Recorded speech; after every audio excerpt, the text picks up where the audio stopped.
In this video, I'll show you how to rotate your home screen, but also your lock screen. Let me show you. Here we go. Even the lock screen is rotated on your Samsung Galaxy phone. This will work with many different models, and you can always go back to a non-rotated display as well. So how to do this? Very easy. Gonna swipe down from the top of the screen until you get this menu. Swipe down again if you don't see auto rotate icon, and make sure first of all that is enabled.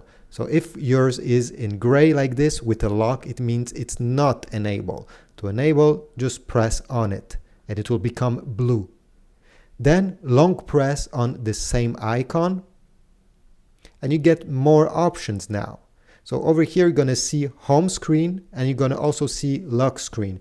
Make sure that these two options are enabled. Yours are probably like this. Just need to tap them until you see that they're enabled. They are turned on. So now I just press done, exit this, and my home screen can be rotated and I can use my phone this way. And even when I'm using the lock screen, it's rotated. So thanks for watching. I hope this tutorial was useful. If so, please leave a like, comment down below, subscribe, and I'll see you in the next video. Thanks.